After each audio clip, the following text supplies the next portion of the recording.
Hola, ¿qué tal? Soy Juan Carlos Flores, fundador y director general de Dupla.mx. Dupla.mx es una plataforma fintech regulada que conecta directamente a gente que quiere un préstamo con gente que quiere invertir sin la intervención de terceros. De esta manera, el que pide un crédito lo obtiene a tasas de interés bajas y el que invierte obtiene altos rendimientos, y todo bajo un entorno regulado. Los invito a escuchar este episodio a través de Cuentos Corporativos, en donde hablaremos de Dupla.mx y todo lo que hemos hecho. Muchas gracias.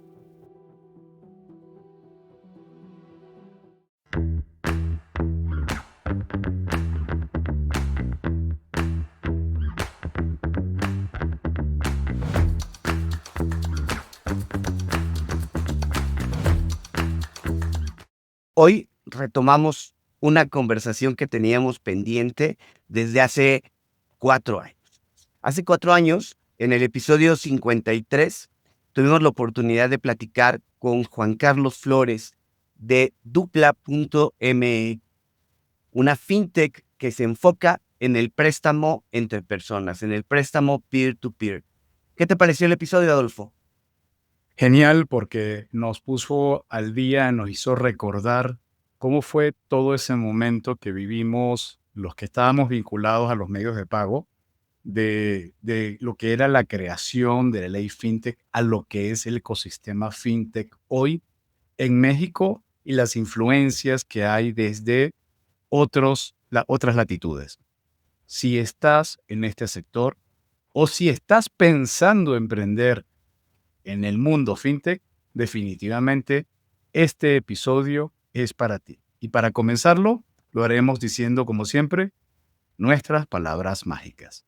Había una vez un niño nacido en Puebla, que desde muy pequeño se dio cuenta que el dinero movía al mundo. Él estudió economía en la Universidad Popular Autónoma del Estado de Puebla y posteriormente posgrados en el ITAM, en el IPADE y Wharton School de la Universidad de Pensilvania. Él inicia su carrera en el Infonavit, pero además ha sido parte del Comité de Desarrollo de Mercados de la Asociación Hipotecaria Mexicana, consejero suplente de operadora de fondos de Nacional Financiera y, por si fuera poco, profesor en diversas instituciones. Juan Carlos Flores Acevedo es fundador y CEO de Dupla, fintech dedicada al financiamiento colectivo o crowdfunding, y con quien vamos a hacer una actualización, ya que nos acompañó en nuestro episodio número 53, hace un poquito más de 4 años. Entonces vamos a retomar un poco de lo que ha pasado en Dupla recientemente. Y además estamos ya muy cerca de nuestro mes aniversario y es importante que nos pongamos al día de todo lo que ha pasado, y definitivamente Dupla, de los episodios que comenzaron con nuestra historia. Dupla ya recientemente celebró su 10º aniversario y en este periodo ha fondeado a más de 700 millones de pesos en crédito, beneficiando a más de 23,000 clientes y otorgando un 18.1% promedio anual. Juan Carlos, bienvenido a Cuentos Corporativos. Un gusto tenerte de nuevo con nosotros. Sí, pues qué gusto volverlos a escuchar, ahora a ver también. Pues como siempre, muy contento de charlar con ustedes, y espero que sea un cuento corporativo muy entretenido y muy valioso para todos los que nos van a ver y escuchar. Muchas gracias, Juan Carlos. Como ya decíamos, ya platicamos en un episodio anterior sobre los orígenes de Dupla, ¿no? Sobre el reto que fue convertirse en su momento en una fintech certificada. Y vamos a retomar algunas partes de esta historia, pero sobre todo a ver qué ha pasado en los últimos años contigo y qué ha pasado también en Dupla. Un poco tocando el tema personal. ¿Qué ha pasado en estos últimos años? ¿Cuáles son esas historias que te traen hasta acá en este momento? Bueno, sí, como dicen, han pasado ya algunos años. Pues creo que la misión, y la propuesta de valor de Dupla sigue manteniéndose, porque sigue vigente, ¿no? Recordar brevemente que Dupla tiene como propuesta de valor reducir el diferencial de tasas de interés que prevalece en el mercado mexicano. Por un lado, la gente que pide un crédito al consumo tiene que pagar en promedio el 63% de interés anual, más todas las comisiones. Y por otro lado, la gente que quiere invertir, pues recibe apenas por sus rendimientos el 3.8% anual, ¿no? Esto con datos del Banco de México. Es decir, existe un enorme diferencial de tasas de interés de 60 puntos porcentuales. Esto claramente es una distorsión de mercado, no es normal y desafortunadamente es algo que viven día a día millones de mexicanos. Esa distorsión de mercado, insisto, sigue vigente y es por lo cual pues nosotros trabajamos todos los días, ponemos nuestro granito de arena para reducirlo, ¿no? Como ya lo mencionaron en Dupla a lo largo de estos años, que justo este año, importante mencionarlo, estamos cumpliendo ya 10 años de estar en el mercado, 10 años de beneficiar a las personas, tanto solicitantes de crédito como inversionistas. Poquito más de 4 años de estar regulados. La primera fintech en nuestro tipo no está regulados bajo la ley fintech. Eso pues, per se es un acontecimiento histórico y además nos ha cambiado un poquito o un muchito la forma de operar. Pero muy contentos, ¿no? De seguir colaborando, insisto, día con día para reducir el enorme diferencial de tasas de interés en beneficio de las personas, en una propuesta de valor 100% digital, 100% online, y ahora mismo, pues trabajando desde hace más de 4 años en un entorno regulado, ¿no? Juan, en 4 años que hablamos y ni hablar ni pensar en 10, pasan muchas cosas. Para quienes no tuvieron la oportunidad de escuchar el episodio 53, donde comentabas los orígenes de Dupla, ¿nos puedes ayudar a hacer esa remembranza de cómo comenzó y sobre todo por qué comenzó? Sí, claro, pues sí, la verdad es que es un gusto nuevamente estar con ustedes. Cómo se pasa el tiempo, ¿no? El tiempo pasa volando, ya hace más de 4 años que hablábamos y pareciera que fue hace un año, ¿no? Sí, a ver, nace fundamentalmente porque, repito, hay un enorme diferencial de tasas de interés, ¿no? A la gente que pide un crédito se le cobra mucho interés y a la gente que invierte se le da poco rendimiento, ¿no? Ese enorme diferencial de tasas de interés. En lo personal, Dupla nace pues, por una inquietud de un servidor. Casi al final de estudiar mi MBA, mi maestría en administración, en el IPADE, pues me topo con un caso de estudio. En el IPADE el método de enseñanza es justo estudiar casos de estudio de la vida real, ¿no? De los negocios. Y nos topamos con un caso de una empresa llamada Sopa, con Z, en Inglaterra. Hoy ha evolucionado a un neobanco, pero bueno, los fundadores en ese tiempo, en 2005, venían de trabajar de un sistema bancario tradicional y estaban muy indignados por el enorme diferencial de tasas de interés en su país, ¿no? En Inglaterra, en donde el diferencial de tasas de interés era de 10 puntos porcentuales. Repetimos, aquí en México es de 60 puntos porcentuales el diferencial de tasas. Y dimensionemos ese enorme diferencial, dimensionemos el problema que estamos tratando de atacar y dimensionemos la distorsión que a pesar del esfuerzo de jugadores como Dupla, sigue prevaleciendo, ¿no? Entonces, para no ser ahora sí que no ser tan largo el cuento, porque repito, pues ya en el episodio 53 nos abocamos un tiempecito en ello. Pues a mí me cambió mi mindset, ¿no? Como dicen los gringos. Yo de ser un perfil muy frío, muy racional, muy numérico, pues a mí se me prendió la chispita, el momento eureka de emprender, ¿no? De a través de una plataforma tecnológica, conectar a la gente que quiere un crédito con la gente que quiere invertir, sin la intervención de terceros intermediarios, entre ellos se prestaran e invirtieran de forma directa, ¿no? Eso fue en 2013, en marzo de 2013, cuando leí este caso. Yo renuncio a mi chamba 9 meses después, en diciembre de ese año. Todo 2014 fue una etapa de pues, prueba, error y prepararnos de todo, desde temas financieros, tecnológicos, legales, para en 2015, en febrero de 2015, echar a andar Dupla, ¿no? Ese es a grandes rasgos de cómo nace, por qué nace y los primeros pasos para salir a mercado, ¿no? Hace poquito más de 10 años. Oye, y Y en este inter, de que salieron al 2015 a cerca del 2021, más o menos, fue cuando se da la famosa ley fintech y ustedes fueron la primera fintech en su tipo en certificarse.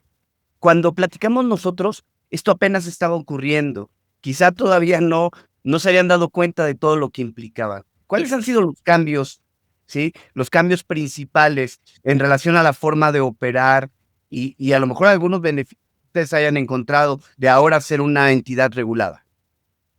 Sí, si quieres damos un pasito atrás y contamos brevemente cómo obtuvimos, ¿no? Adelante. La licencia y la autorización. A ver, la ley sale en el marco de la Convención Bancaria, ¿no? ¿Quién lo diría? En marzo de 2018, ¿no? En septiembre de 2018 de ese mismo año salen las disposiciones generales, es decir, la ley secundaria.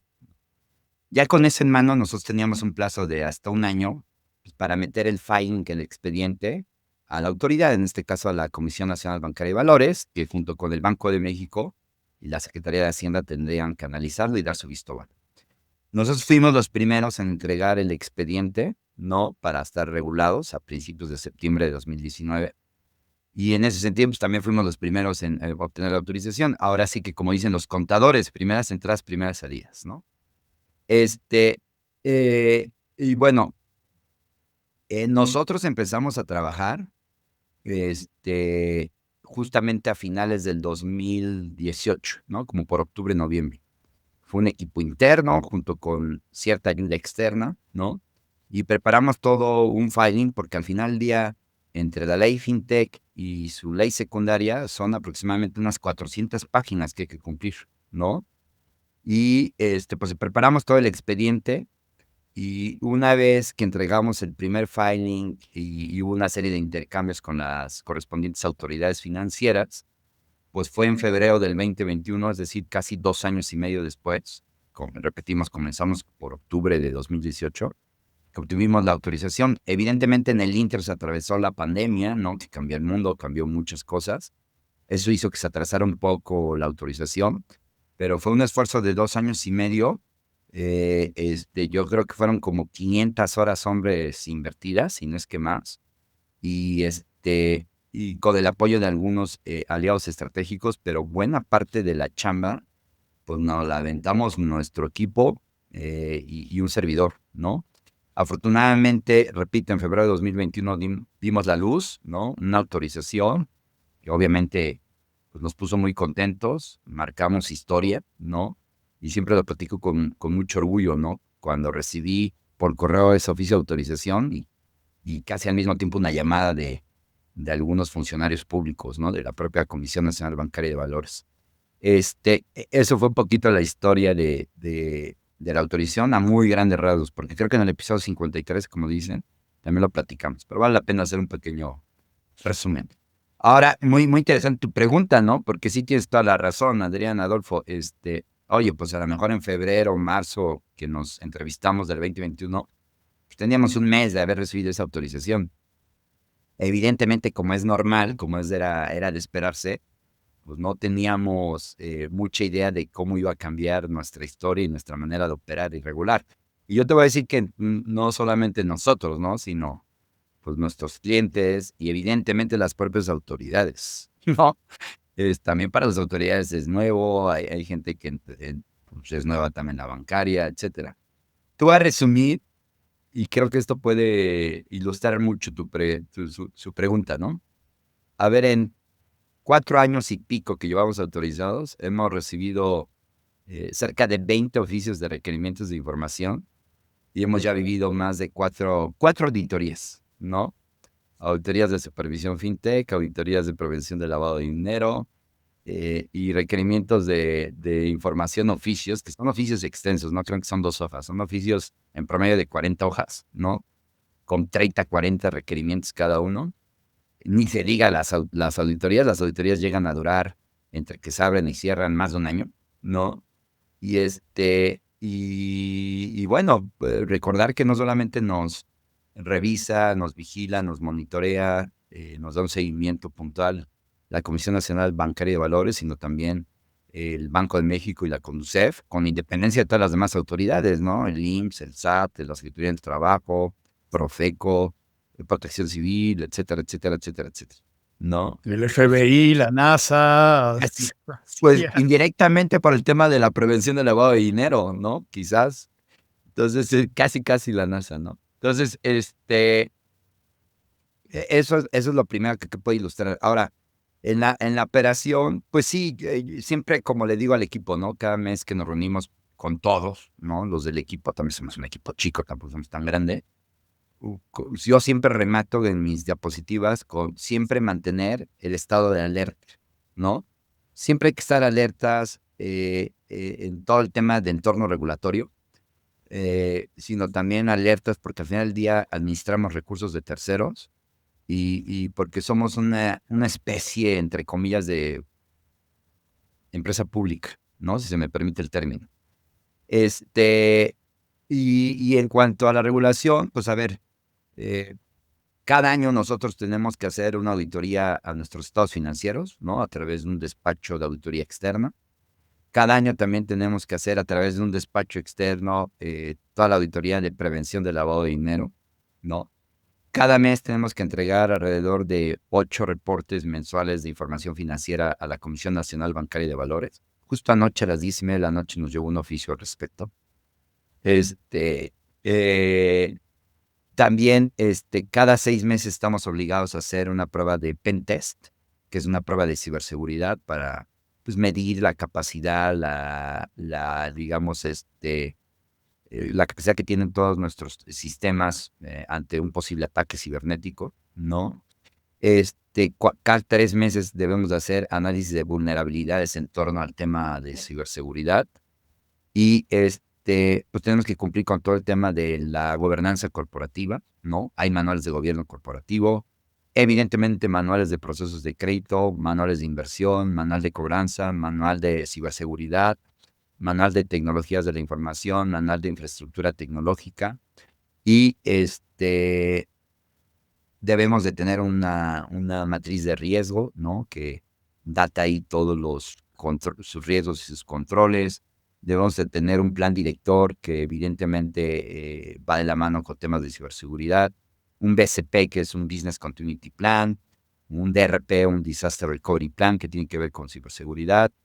Y bueno, todo el tiempo, en todo momento, todas las operaciones pues, tienen que ir pues, de la mano con la ley. Por ejemplo, hay un inversionista que no cubra ciertos requisitos, pues no puede invertir más allá del 7.5% del valor total de su cuenta. Digo, lo estoy resumiendo porque no es así una fórmula que tenemos que cumplir, pero es de esa naturaleza, ¿no?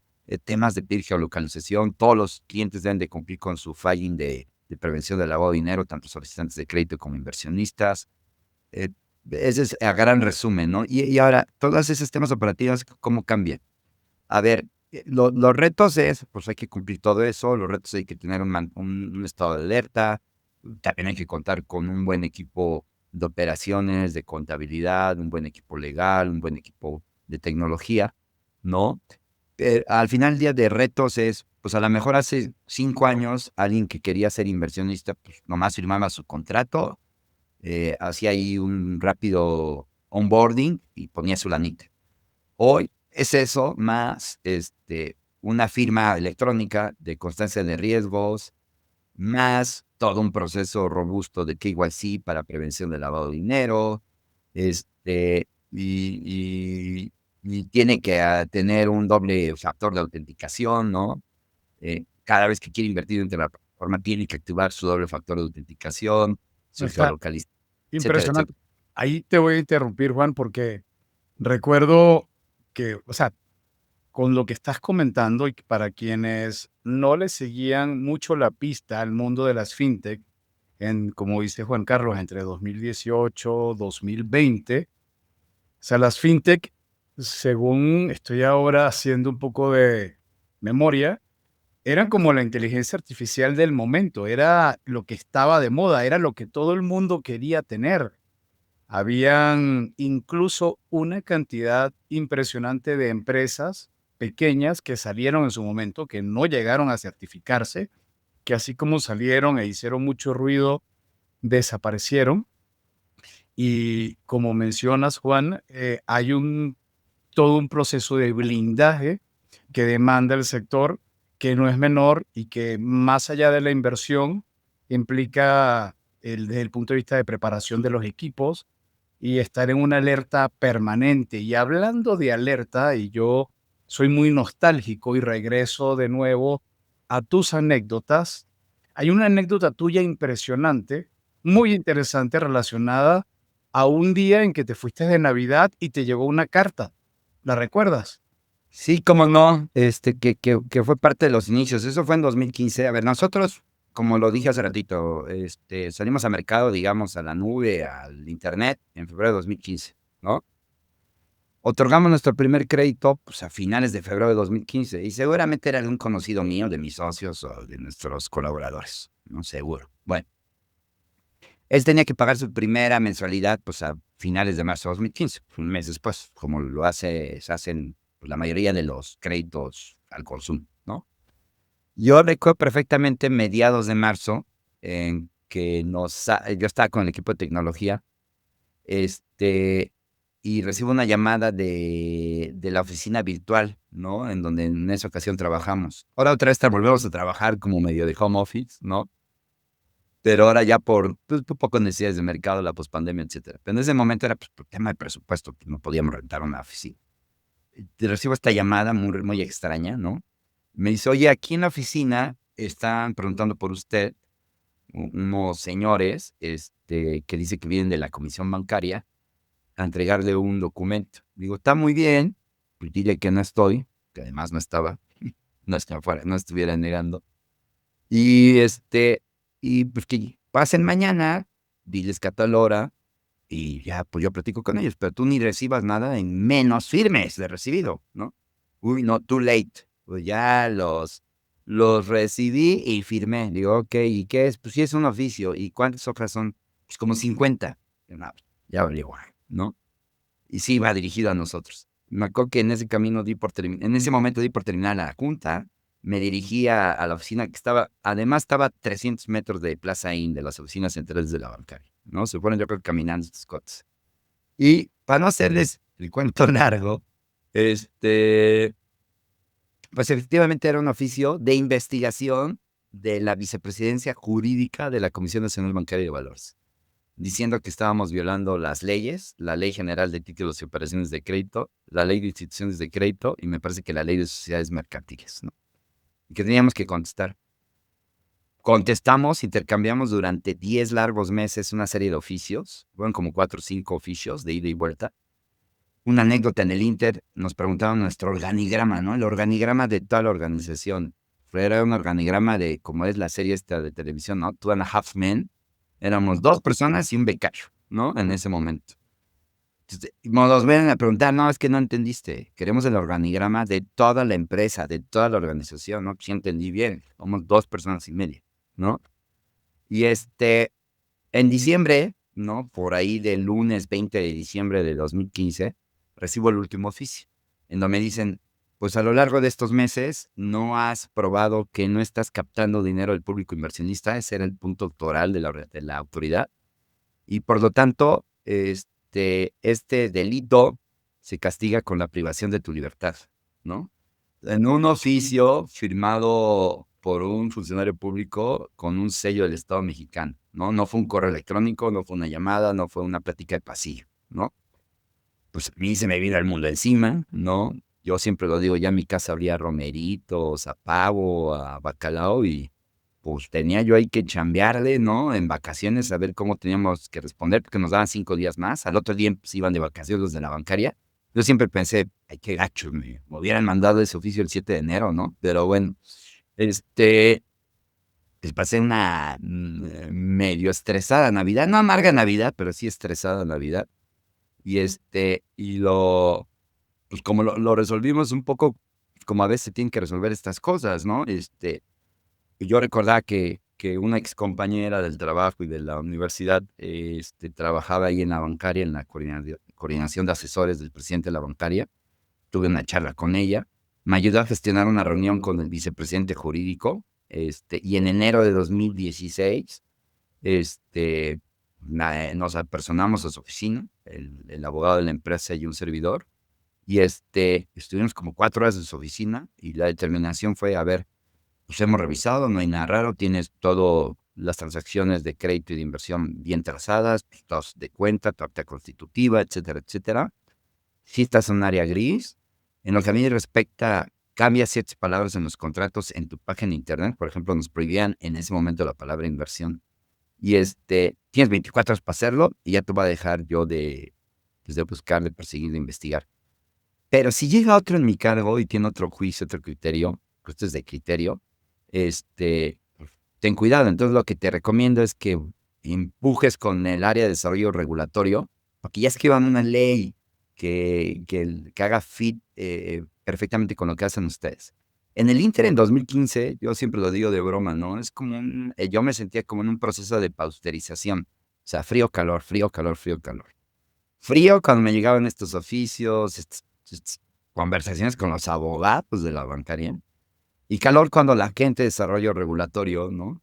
Pues nos mandaba a llamar, ¿no? Para platicarnos de lo que estaban haciendo, cómo veían la ley, qué visión tenían de la industria, etcétera. Y cómo nosotros operábamos, nuestra opinión, etcétera, etcétera, ¿no?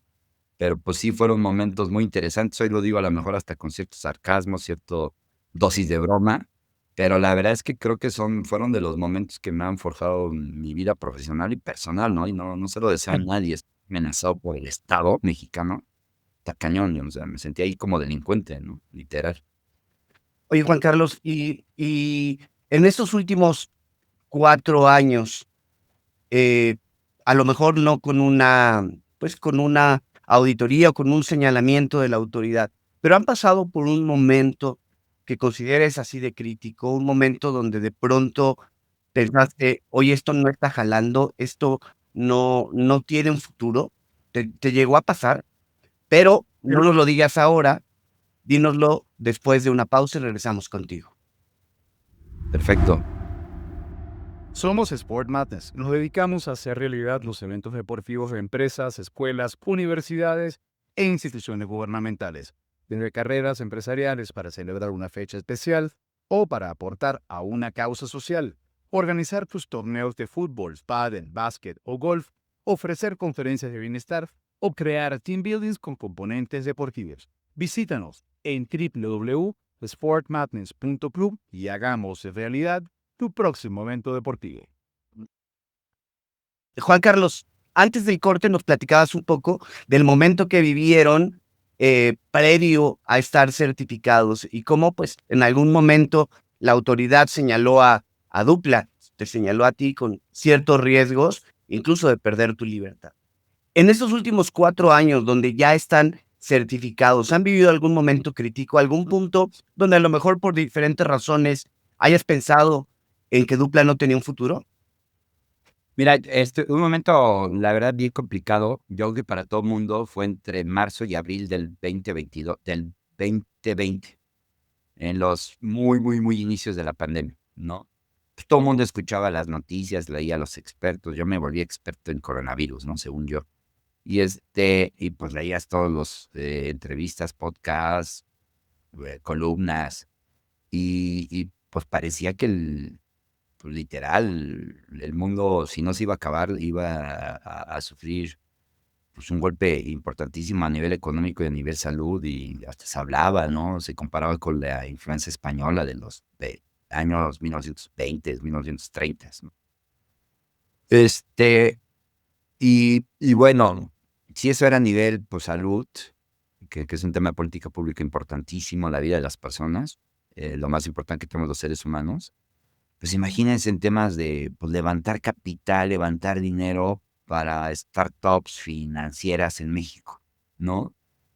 Yo en ese momento dije, se me hace que, y nosotros, pues, como le sucede a la gran mayoría de las startups, pues continuamente pasas por un proceso en que continuamente tienes que estar levantando dinero pues, para seguir operando, ¿no? Todavía nosotros nos encontramos en esa etapa. Además, estábamos recientemente regulados y sabíamos que teníamos que enfrentar a una serie de gastos adicionales propios de la autorización y propios de operar como una entidad financiera regulada. Y sí fue un momento en que en lo personal, sí pensé que se nos iba a complicar. Ya después vimos la solución, la encontramos unos meses después, etcétera. Después vino una especie de boom, ¿no? Todo el tema tecnológico, buenos momentos, pero eso es como dicen los tenistas de bote pronto, eso es lo que yo te podría decir de uno de momentos que pues han sido varios, ¿no? Obviamente no es el único, en donde dices, caray, igual y esto pronto puede terminar, ¿no? Pero como decías hace unos minutos, y lo platicábamos también fuera de la grabación, México se convirtió en América Latina en un elemento representativo por ser uno de los primeros países que obtuvo, que desarrolló una regulación fintech, que evidentemente todo es mejorable y vamos a estar claros, como bien lo mencionas, estaban en su proceso de inicio. Hoy en día, ¿cómo sientes que esa ley ha evolucionado y cómo ves el marco y el ecosistema fintech en el país? ¿Cuál es tu percepción? Sí, mira, a ver, yo creo que lo que tiene como positivo la ley es que, pues sí, da confianza a los usuarios, ¿no? A los nuevos, a los viejos, digamos, y tanto a solicitantes de crédito como a inversionistas. Porque los solicitantes de crédito, aunque piden dinero, pues nos entregan mucha información personal, información sensible, ¿no? Y los inversionistas, pues obviamente arriesgan su dinero porque confían en la plataforma y porque pues confían en el proceso de originación de crédito y de cobranza que nosotros imprimimos cada día, ¿no? Este, también la realidad es que también es una barrera de entrada, ¿no? Para competidores nacionales e internacionales, ¿no? Y una barrera de entrada no fácil de alcanzar, como ya lo hemos mencionado, ¿no? Este, También se incrementa el valor de la compañía, ¿no? No es lo mismo operar una entidad financiera no regulada que una entidad financiera regulada, ¿no? Otra ventaja, yo lo veo, es que para cierto tipo de inversionistas, ¿no? Inversionistas de equity, ¿no? Inversionistas que quieren invertir en la empresa, quieren ser accionistas. Sí es un voto de confianza hacia ellos el que estemos regulados y el que tengamos más de 4 años de estar regulados, ¿no? Y cinco, pues es como, ¿cómo decirlo? Es como una cuestión de orgullo que yo lo veo en el equipo y en un servidor. Tenemos más de 4 años operando. Hemos tenido altas y bajas, pero en general seguimos creciendo. Cada día somos más eficientes, ¿no? Cada día nos acercamos a la rentabilidad. Ya estamos a tiro de piedra, como se dice coloquialmente. Y además estamos conviviendo día a día en un entorno regulado. Entonces eso también es digno de sentirse orgullosos, ¿no?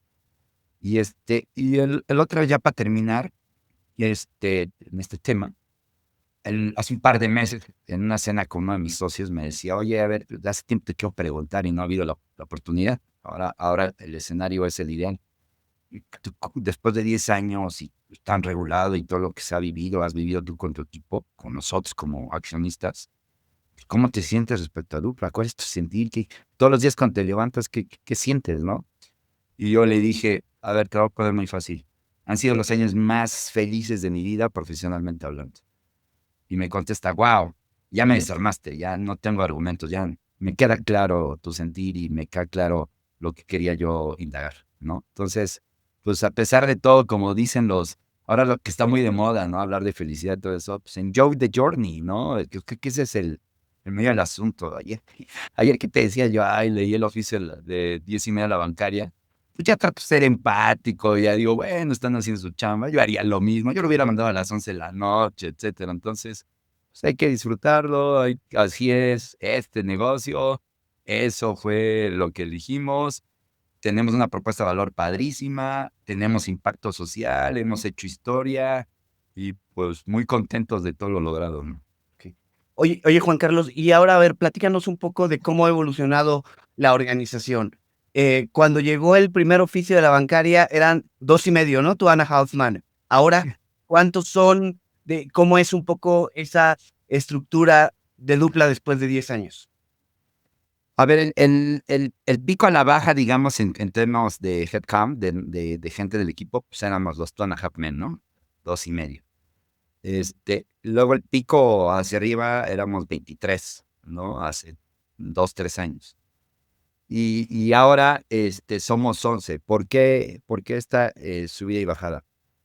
Primera, porque nosotros creo que pudimos anticiparnos a la lectura del mercado, que ustedes lo saben bien. El mundo cambió, no creo que con la pandemia, el mundo cambió con la post-pandemia, y más en nuestro sector fintech. Se volvió mandatorio que este tipo de plataformas, de empresas, nos volviéramos muy eficientes con el uso de los recursos y el uso del capital. Entonces, bajo esa lectura y con, obviamente, previo consenso con nuestro consejo de administración, pues el mandato fue, a ver, hay que volvernos eficientes en temas operativos, en temas financieros, para acercarnos a la rentabilidad en un plazo de 2 a 3 años, ¿no? Y que estamos en línea con ese plan. Y también lo decimos pues, con mucho orgullo, pero no está nada fácil, ¿eh? O sea, que este tipo de plataformas sean rentables, ¿no? Que somos muy poquitas las que estamos ya ahí. Y en ese sentido, pues tuvimos que hacer pues una serie de suma a todo el nivel de gastos, ¿no? Pero sobre todo, creo que nuestro ¿cómo? De secret sauce, nuestra salsa secreta han sido 2 cosas. Digo, son muchas, ¿no? Pero para resumir, una es automatizar muchos procesos de crédito, procesos de inversión, procesos de cobranza, procesos tecnológicos. Todo el tiempo hay mejoras en la plataforma. Todos los días se sube un cambiecito para mejorar, ¿no? O casi todos los días. Ese ha sido como el primer gran secreto, ¿no? Ser muy eficientes y automatizar muchos procesos y hacer uso de esa tecnología, ¿no? La tecnología de Machine Learning, inteligencia artificial, RPAs, etcétera, etcétera, ¿no? Tenemos muchas cosas automatizadas y robotizadas. Y la segunda es aprovechar en el buen sentido de la palabra la masa crítica actual de clientes, ¿no? Cerca del 40% de los solicitantes de crédito que han tenido un crédito con Dupla han vuelto a pedir uno nuevo, ¿no? Y el 80% de los recursos de la plataforma, de los inversionistas, se vuelven a reinvertir cada mes.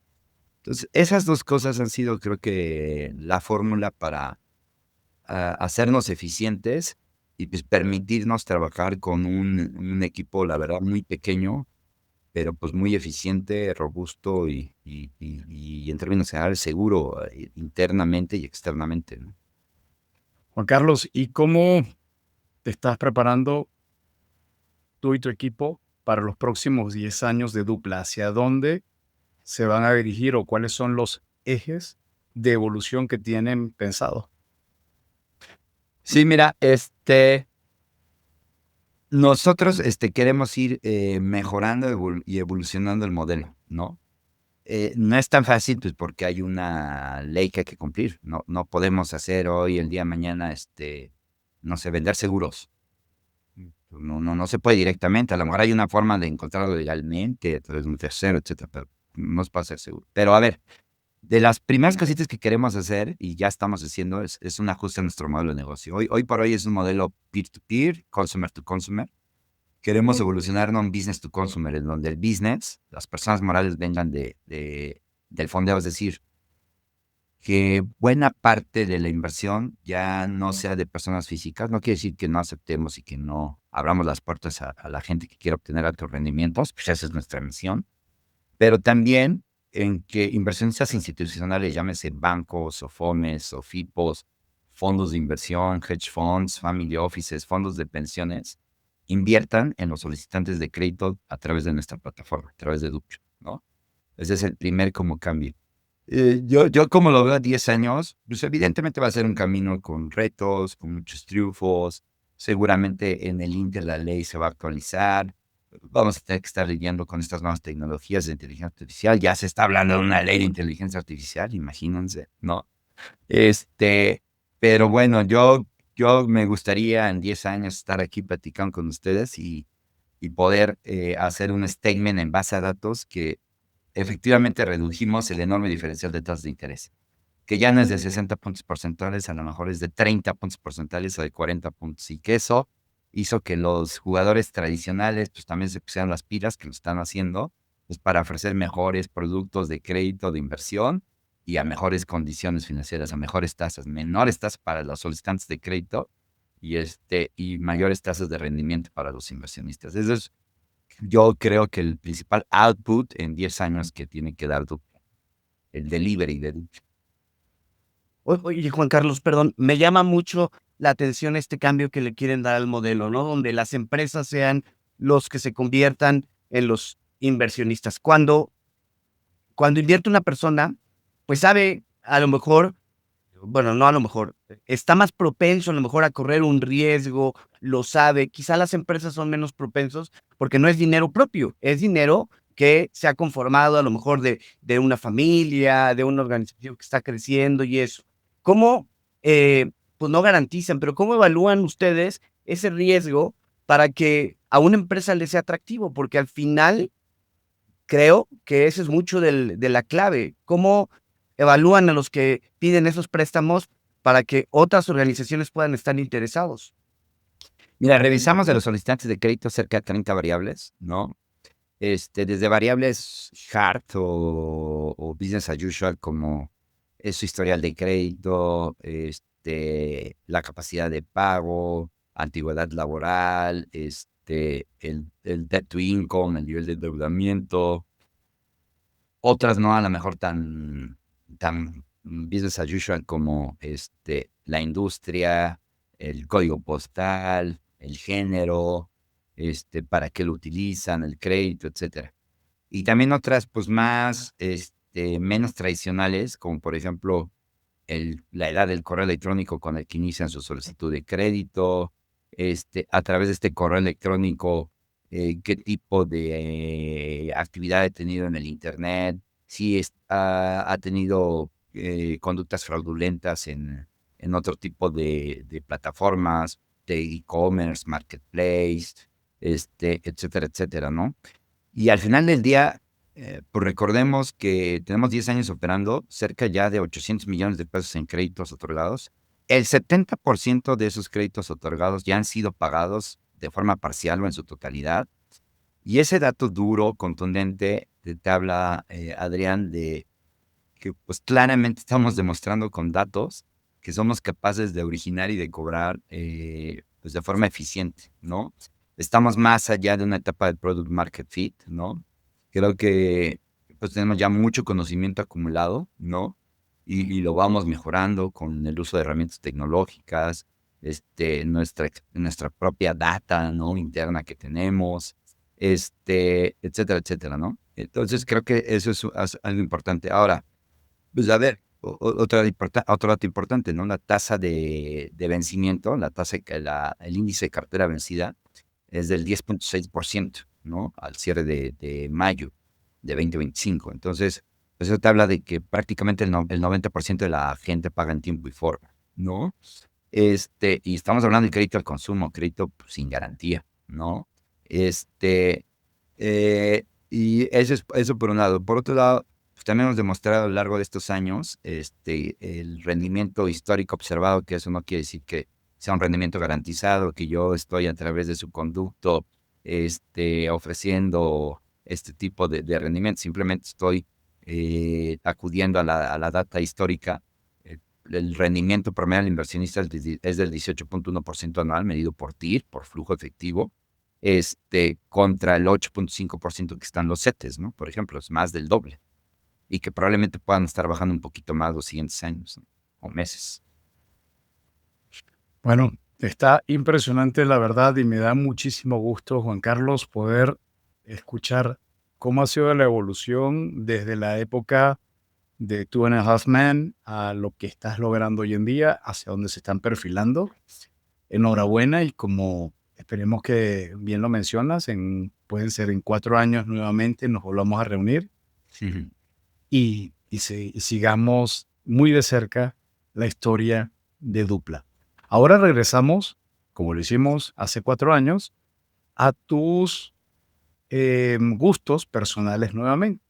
Y para ello vamos con las preguntas obligadas en cuentos corporativos. Y la primera es, ¿te gustan los cuentos? Sí, fíjate que sí me gustan. Bueno, más de niño, ¿no? Me gustaban más. ¿Qué tipo de cuento o favorito tienes o algún autor que tengas cierto sentido de gusto especial? Sí, hasta de recuerdo de la infancia, ¿no? Eran dos, dos cuentos y del mismo autor, ambos. Lo llegué a leer en un libro físico y lo llegué a ver en la televisión. Es de Hans Christian Andersen, ¿no? Y son dos, es el Soldadito de Plomo y es el Patito Feo, ¿no? Creo que son buenos cuentos, te forman, te dan herramientas de buen criterio, buen juicio, moralejas, buenas conclusiones y pues muy entretenidos, ¿no? Oye, y en cuestión de libros, ¿algún libro que nos puedas recomendar? ¿Algún libro que hayas leído recientemente? Sí, hay dos. Uno, Happier, de este profesor de Harvard, que se ha vuelto muy famoso, toda una celebridad de Tal Ben Shahar, ¿no? Que ya ven que sus clases, justo él da felicidad, pues se llenan en Harvard cada año, son como 300 alumnos, y ahora es un conferencista, un speaker, y habla de la felicidad. Bueno, habla de ser más feliz, ¿no? Happier. Se lo recomiendo, es una lectura muy buena y es esto lo que decía yo hace rato, ¿no? O sea, la felicidad se busca todos los días, no es algo que vas a encontrar después de hacer esto, no es algo que vas a encontrar después de correr un maratón, no es algo que vas a encontrar después de ser rentable en tu empresa, no es algo que vas a encontrar después de cumplir una propuesta de valor. La felicidad se trabaja y se busca todos los días y entre otras cosas hay que disfrutarlo, ¿no? El enjoy the journey. Y fuera de la parte literaria, vámonos a la tecnología. ¿Hay alguna aplicación o algún gadget que tú recomiendes y que te sirva para el día a día? Sí, soy medio fan ya, sobre todo últimamente, en los últimos 5 años quizás, a lo mejor a raíz de la pandemia, quizás. Digo, sí lo he utilizado desde hace muchos años, pero más es, pues, el Google, ¿no? El Google pues, te da el correo electrónico, tu buzón de mensajes, y sobre todo, pues, correos, pues, más formales, etcétera. El calendario, ¿no? Está cañón tenerlo, pues, en tu celular, el calendario, ¿no? Este, y te da el Drive, ¿no? Te da la herramienta esta de Google Sheets, estar haciendo cambios en vivo y con otros equipos de trabajo internos o externos. Le puedes poner, no sé, capítulo 53, dupla, cuentos corporativos, te lo encuentra en 10 segundos. Está en la nube. Obviamente tengo mi respaldo en la laptop, pero está increíble, me ha gustado mucho. Es una herramienta muy básica, pero creo que es muy poderosa, ¿no? Y ahora ya con su robot de Genesis o Genesis, pues, o sea, va a ir mejorando, ¿no? Oye, y en términos de contactos, seguramente conocerás a muchos emprendedores. ¿Nos podrías recomendar a 2 o 3 emprendedores que creas que vale la pena seguir? Este, pues a ver, a nivel regional, pues está este chavo, colombiano, ¿no? Vélez, ¿no? Pues, que la verdad es que hace 2, 3 años que empezó a cotizar en el New York Stock Exchange, pues cambió paradigmas, ¿no? Rompió paradigmas, ¿no? Ese es un chavo, digo, que la ha roto, ¿no? Literal, y ojalá siga haciendo bien su trabajo. En México de repente hay retos y se escribe y se habla, ¿no? Así somos los mexicanos. Y el otro, pues todo este equipo emprendedor de Mercado Libre, ¿no? Pues una evolución que han tenido estos cuates, ¿no? A nivel primero en Argentina, regional, ahora ya están en fintech, se habla en Argentina que quieren ya hacer, creo que ya pidieron licencia bancaria, es impresionante lo que han hecho. Y la otra empresa que a mí me llama la atención, no necesariamente fintech, aunque también tienen su arista de fintech, pues es el grupo FEMSA, ¿no? Todo lo que han hecho pues, con los OXXO y ahora sus fintechs, o sea, yo creo que, no sé, han tenido un impacto en la sociedad, ¿no? Yo creo que ya todo el mundo conoce el OXXO, entonces, pues creo que esos son los tres empresas o empresarios o corporativos pues, que habría que estar ahí de cerca, ahí observándolos, ¿no? Genial, Juan. Y bueno, para ya concluir, te consulto, ¿qué lecciones que nos las has narrado durante todo el episodio, pero si tuviéramos que concentrarlas acá, las lecciones clave que has aprendido en tu viaje y que te gustaría compartir con tu audiencia, con los quienes nos están escuchando hoy? Y sobre todo, si hubiera algo que hubieras hecho diferente, ¿qué crees que sería y que consideras que podrías realizar de una manera distinta?